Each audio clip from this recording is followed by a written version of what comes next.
BJP की government Delhi पर काबिज हुई, रेखा गुप्ता बनी चीफ मिनिस्टर। बधाई। लेकिन रेखा गुप्ता के चीफ मिनिस्टर बनने के बाद आतिशी, जो कि फॉर्मर चीफ मिनिस्टर हैं, उन्होंने एक चिट्ठी लिखी। रेखा गुप्ता जी को बोली कि आपने अपने प्रॉमिस पूरे नहीं किए, आप फेल हो गए अपने प्रॉमिस पूरे करने के लिए। आपने बोला था कि हर लेडी को, हर महिला को 2500 रुपए महीना दिया जाएगा दिल्ली में। अब तक दिया गया क्या? क्यों नहीं दिया गया? हालांकि ये बात उन्होंने चिट्ठी में बहुत बड़े क्लियर वर्ड्स में जो उन्होंने लिखा वो मैं पढ़ के सुना देता हूं। First of all, heartiest congratulations to you and on assuming the charge of the post of the chief minister of Delhi. Atishi's letter read, the party leader and prime minister of the country, Shri Narendra Modi, had promised mothers and sisters of Delhi in a rally organized on 31st of January 2025 during the election campaign that after the formation of the BJP government, the scheme of 2,500 rupees per month would be passed for them in the very first cabinet meeting. He said, "This is the Modi's guarantee." पहली meeting हो गई और पहली meeting के बाद भी कोई ऐसा डिसीजन नहीं हुआ। मेरे साथ इसी पे बात करने के लिए प्रेम शंकर सिंह, जो कि हैं एक जर्नलिस्ट, एक लंबे अरसे से पत्रकारिता में है, 25 साल का इनका एक्सपीरियंस है। ये मैनेजिंग एडिटर रह चुके हैं न्यूज चैनल में, बड़े सारे न्यूज चैनल में बड़ी पोस्ट पे रह चुके हैं। प्रेम शंकर जी, बहुत बहुत स्वागत आपका हमारे शो में। धन्यवाद। आतिशी ने क्वेश्चन तो बड़ा उठाया, हालांकि फॉर्मर चीफ मिनिस्टर हैं और मैं बोलूं तो दिल्ली यूनिवर्सिटी में मेरी और आपकी दोनों की जूनियर रही। आतिशी ने क्वेश्चन तो बहुत बड़ा उठाया कि पहले प्रधानमंत्री अगर बोल रहे हैं कि मेरी गारंटी है और उनकी गारंटी फेल हो गई, पहली कैबिनेट में वो 2500 रुपए का कोई जिक्र नहीं। देखिए रोहित, है तो बड़ा सवाल जो है वाजिब है। आम आदमी पार्टी की तरफ से आतिशी जो उठा रही है वो भी सवाल वाजिब है, लेकिन जरा सोचिए ये कौन लोग हैं और ये आतिशी जिस पार्टी से आती हैं वो कौन सी पार्टी है। सवाल उठाने से पहले कम से कम आदमी को अपने गिरबान में झांक लेना चाहिए। जुमे अभी 2 से 3 दिन हुए हैं सरकार बने हुए, और उसके बाद ये सवाल उठने लगे हैं कि प्रॉमिसेस पूरे नहीं हुए। ये सब लोग जानते हैं, जो भी पढ़ा लिखा लोग है, जो दिल्ली की जनता है, इवन जो पत्रकार हैं, जो न्यूट्रल पत्रकार हैं और जो जिन पर ये आरोप लगता है जो कि पक्षपात करते हैं, वो भी सब जानते हैं कि ये 1-2 दिन का मसला है।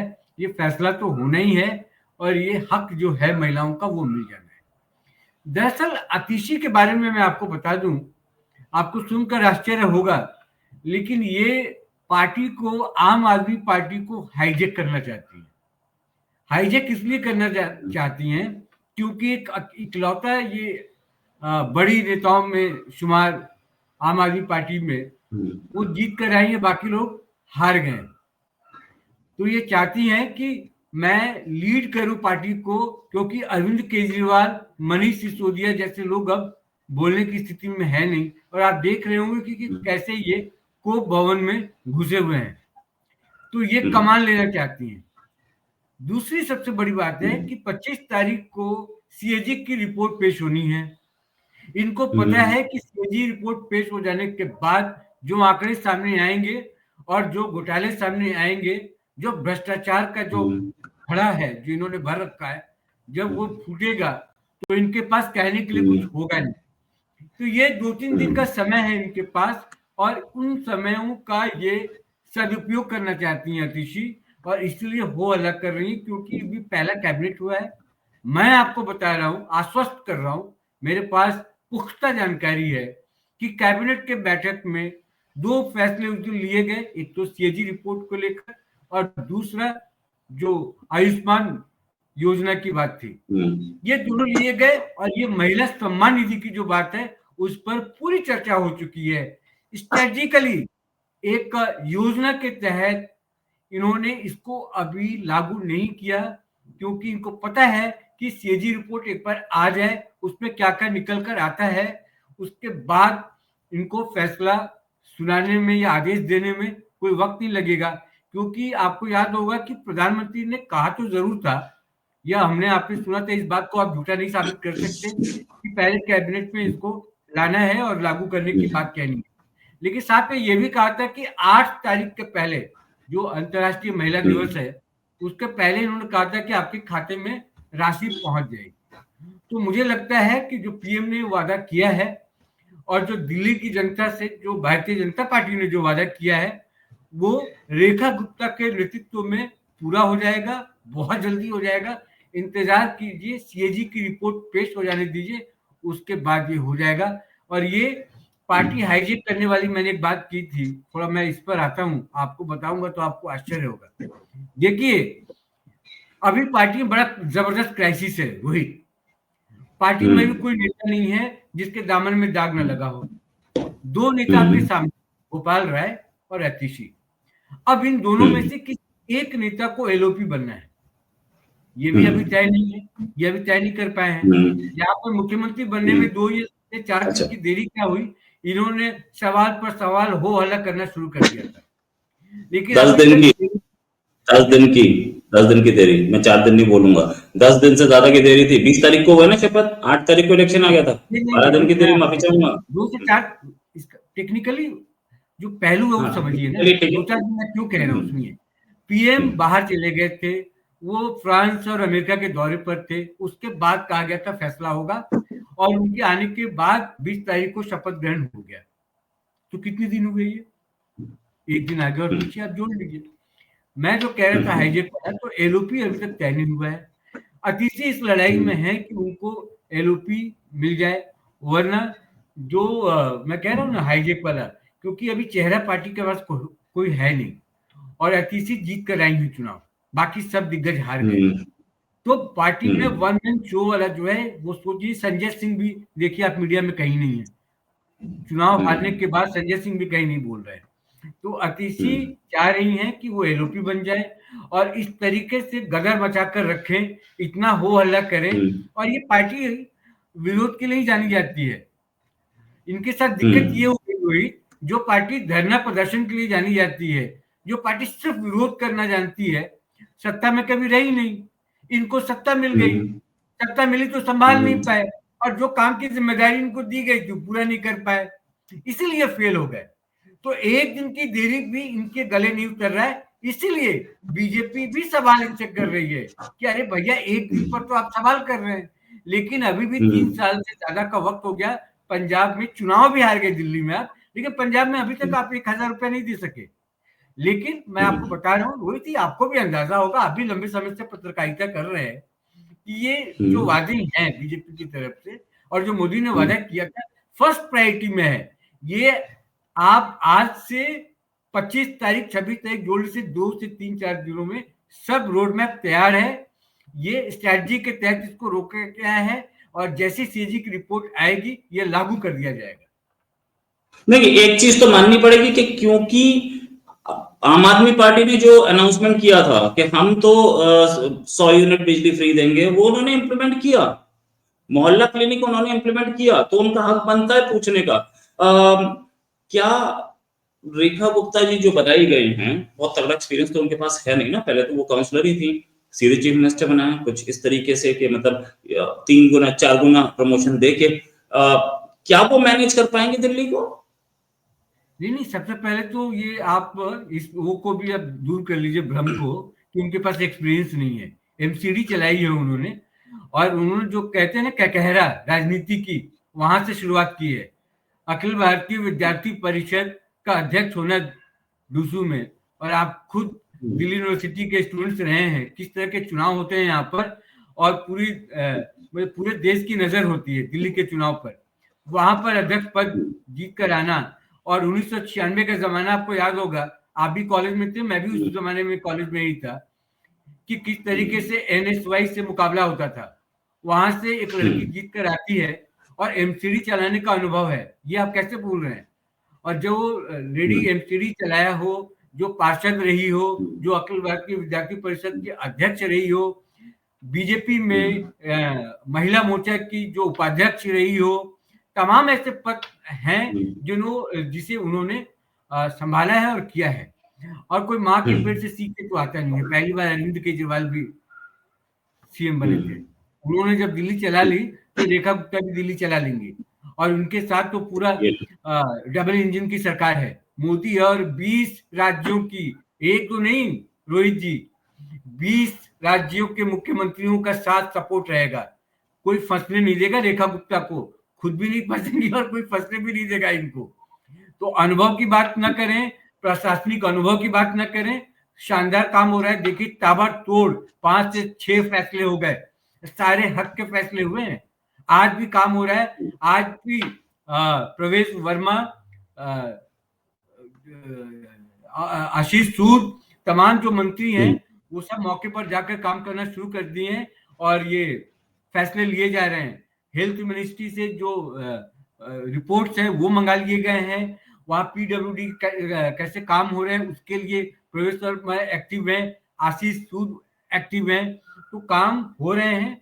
फैसले अभी 2 से 3 दिन हुए हैं यार, 5 साल का है, इतना बड़ा संकल्प पत्र है, एक एक करके काम होंगे, ये मैं आपको बता रहा हूं। अगर नहीं होगा तो मोदी और पीएमओ जो है ना वो करवाएगा, एलजी तो है। इसलिए मैं डबल इंजन की सरकार नहीं, अब तो मैं कह रहा हूँ ट्रिपल इंजन की सरकार है, क्योंकि एलजी भी उसमें भूमिका तो है ही, एलजी तो है ही। ये स्टेटमेंट कहीं ये बताता है कि एलजी की भूमिका पिछली गवर्नमेंट में संदिग्ध थी, एलजी इनके साथ है इस समय। क्या?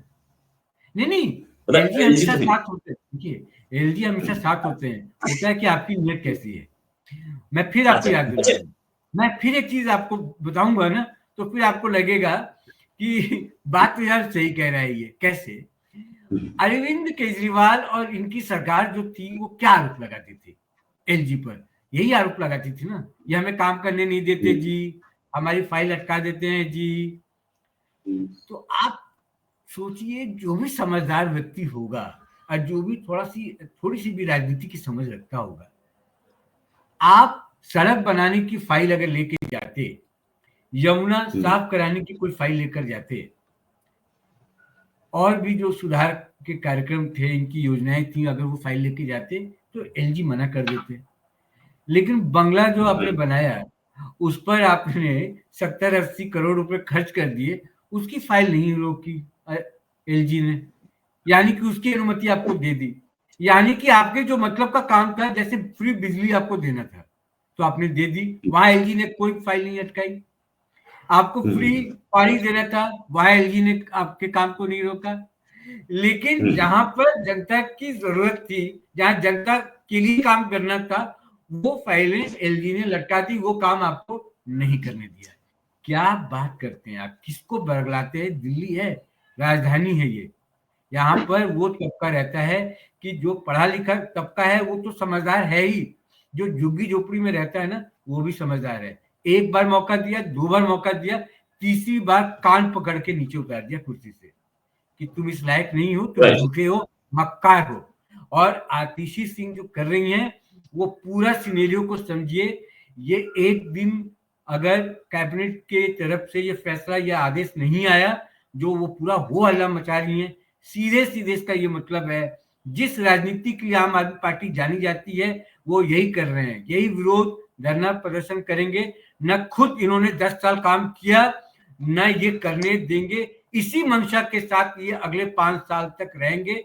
रेखा गुप्ता को सोचना होगा कि इन जैसे लोगों के साथ इनको कैसे निपटना है और कैसे काम से, क्योंकि इस तरह के बयान, इस तरह के अवरोध, रुकावटें पैदा की जाएंगी। लेकिन रेखा गुप्ता एंड टीम को ये देखना होगा कि उन्होंने जो संकल्प पत्र में जो वादे किए हैं उसको पूरा करना प्रायोरिटी में होगा, धीरे धीरे। लेकिन दिखना चाहिए कि आप काम कर रहे हैं और ठोस तरीके से कर रहे हैं, जल्दबाजी में से कोई फैसला ना हो जाए कि वो दिल्ली की जनता के हक में ना हो रही।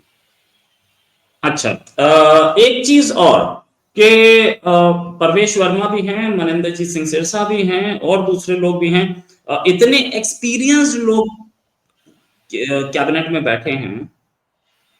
लगता है कि आपको मैडम से ज्यादा बड़े स्ट्रेचर वाले लोग मिनिस्टर्स हैं? कहीं कहीं अंतर विरोध, कहीं विरोधाभास, कहीं आंतरिक कलह हो सकती है इसमें? नहीं, गुंजाइश नहीं है, ये गुंजाइश इसलिए नहीं है क्योंकि ना बीजेपी में और दूसरी पार्टियों में एक बहुत बड़ा अंतर है रोहित। यहाँ काम करने का जो तरीका है वो कई लेवल पर होता है, वहां पे कई लेवल पे स्कैन किए जाते हैं। अगर रेखा गुप्ता खुद भी चाहेंगी कोई कोई फैसला वो ले लें और वो जनता के हित में ना हो, तो उसके लिए भी चेक एंड बैलेंस की व्यवस्था है। दूसरी बात जो है, अगर आला कमान ने तय कर दिया है कि रेखा गुप्ता के नेतृत्व में ये सरकार चलेगी, तो उसमें बाकी जो 6 लोग हैं वो उनके साथ कंधे से कंधे मिलाकर काम करेंगे। उसके लिए तमाम तरह की जो कोशिशें हैं वो कोशिशें होंगी, और जहां गाइड करने की जरूरत है वो गाइड भी आला कमान की तरफ से की जाएगी, पार्टी की तरफ से की जाएगी।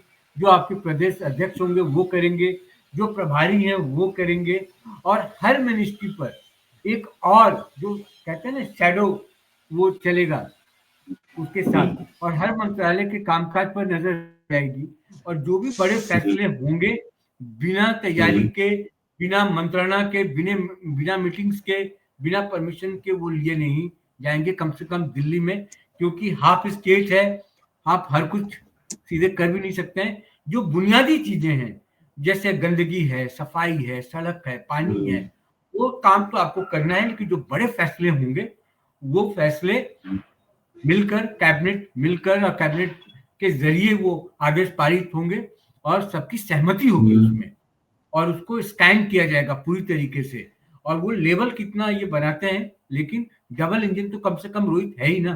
केंद्र और दिल्ली की सरकार दोनों मिलकर काम करेंगी, और दिल्ली के विकास के लिए जो कुछ भी हो पड़ेगा ये लोग साथ में काम करेंगे। पार्टी की भी नजर रहेगी, और सबसे बड़ी बात जो है संघ की भी नजर रहेगी, क्योंकि आरएसएस से भेजी हुई एक नेता मुख्यमंत्री बनी है, तो आरएसएस की भी साख जो है वो भी गांव पर है कि जितना बढ़िया ये काम करेंगी उतना बढ़िया इनको शाबाशी मिलेगी, इनकी इनकी तारीफ होगी।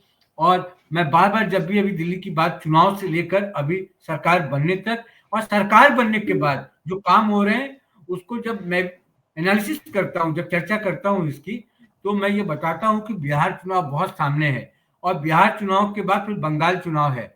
और बंगाल चुनाव में क्योंकि ममता दीदी ने एक मैसेज देना था, वो भी आपको याद होगा, इसलिए भी एक वजह है कि इनको मुख्यमंत्री बनाया गया, रेखा गुप्ता को एक महिला मुख्यमंत्री दिल्ली को दिया गया है। तो बिहार चुनाव, बंगाल चुनाव, क्योंकि बीजेपी को आप जानते हैं, जो लोग नजदीक से जानते हैं, जो बीजेपी की राजनीति को जानते हैं, वो भली बात जानते हैं कि बीजेपी एक चुनाव लड़ रही होती है तो आने वाले 4 चुनाव की तैयारी के बारे में सोच रही होती है, या ये कहिए कि वो तैयारी शुरू कर दी होती है। तो जब दिल्ली का चुनाव हो रहा था उस वक्त बिहार में किस तरह से चुनाव लड़ना है और वहां पर जमीनी तौर पर कैसे काम करना है, वो काम हो रहा था रोहित। वहां पर लोग काम कर रहे हैं वहां पे, या वो संघ के लोग हों, पार्टी के लोग हों, या बाकी स्टेट से जो पार्टी कार्यकर्ताओं को लाकर जो काम किया जाता है, जो इनकी स्ट्रेटजी होती है, वो काम बिहार में हो रहा है। और बिहार में तो हो ही रहा है, at the same time West Bengal में भी काम हो रहा है चुनाव को लेकर। और वेस्ट बंगाल और बिहार बीजेपी के लिए, एनडीए के लिए बहुत बड़ा चैलेंजिंग रहने वाला है। और ये चुनाव ये किसी भी हालत में जीतना चाहते हैं, इसलिए भी कि नीतीश कुमार का समर्थन से ये सरकार चला रहे हैं। तो एक मैसेज इनको देना है, पार्टी वहां जितनी मजबूत होगी बिहार में, और नीतीश जिस कदर मजबूत होंगे या कमजोर होंगे, उसमें एक भूमिका बीजेपी अपना देना चाहती है, बनाना चाहती है, कि अगर तू मजबूत हो तो भी मेरी वजह से हो, और अगर कमजोर पड़ गए तो भी मेरी जरूरत पड़ेगी। और वजह से ये केंद्र में सरकार स्मूथली चला पाएंगे। तो एक बहुत बड़ी वजह है कि बिहार का चुनाव भी इनके नजर में है। तो दिल्ली में ऐसा कोई काम नहीं होगा, ऐसा कोई नेगेटिव राजनीति किसी भी स्तर पर बर्दाश्त नहीं की जाएगी जिसका नकारात्मक प्रभाव बिहार के चुनाव में पड़ेगा, क्योंकि यहाँ पे 30 से 40 लाख की आबादी है जो कि बिहार चुनाव को इफेक्ट करेगी। तो जो दिल्ली में काम होंगे, जो दिल्ली की राजनीति होगी, उसका असर बिहार में देखने को मिलेगा, क्योंकि लगभग हर परिवार जो बिहार में रह रहा है उसका कोई ना कोई एक आदमी दिल्ली में रह रहा है, जो दिल्ली में रह रहा है कोई ना कोई उसका परिवार का एक आदमी बिहार में रह रहा है। ये बहुत बड़ा एक इम्पैक्ट पड़ने वाला है बिहार और दिल्ली के चुनाव में पड़ता है। और मुझे लगता है कि उसको ध्यान में रखते हुए जो रणनीतिकार हैं उसको ध्यान में रखकर काम करते हैं, वैसे ही काम हो रहा है। और ये एक बस बहाना है, ये जो हो हल्ला हो रहा है, इनको ही पता है कि गैप ज्यादा नहीं है, 1 से 2 दिन 3 दिन जो वक्त लग जाए ये उतना में ही चिल्ला सकते हैं, बोल सकते हैं, हल्ला कर सकते हैं। एक बार ऐलान हो जाएगा सब कुछ शांत हो जाएगा, इनकी राजनीति खत्म हो जाएगी, 4-5 और बड़े फैसले आ जाने दीजिए, देख लीजिएगा आम आदमी पार्टी का कोई नाम लेने वाला दिल्ली में नहीं बचेगा। Rohit, thanks a lot Premshankar ji for joining. ये थे Premshankar Singh, senior journalist, journalist cum BJP कार्यकर्ता का ज्यादा दिख रहे थे, लेकिन फिर भी इन्होंने जो बोला फैक्ट्स क्या था। रोहित जी जो सच है मैंने वही बोला है, आप इसको एनालिसिस कर लीजिएगा। जो भी बातें मैंने बोली है तथ्य के साथ जोड़कर बोला है। ये पार्टी जो आम आदमी पार्टी है ये काम करने वाली पार्टी कभी नहीं रही है, सत्ता में कभी नहीं रही है, सरकार नहीं चला सकती। ये हाँ विपक्ष के लिए शानदार पार्टी है, विपक्ष में रहकर बढ़िया काम करेगी, मैं आपको भरोसा दिलाता हूँ अच्छा काम करेगी 5 साल, और आने वाले ईश्वर चाहेगा तो आने वाले 10-15 सालों तक ये विपक्ष में बैठकर अच्छा काम करेंगे, क्योंकि कांग्रेस तो अब आने वाली है नहीं। Right, thanks a lot. लेकिन आपके फैक्ट्स पे मैं कोई क्वेश्चन नहीं उठा रहा। हाँ, भले ही आपके जो लहजा था वो बीजेपी वर्कर वाला था। Thanks a lot for joining. जल्दी एक डिस्कशन और करेंगे, या जल्दी एक डिस्कशन और करेंगे। अभी के लिए नमस्कार, धन्यवाद, जय हिंद।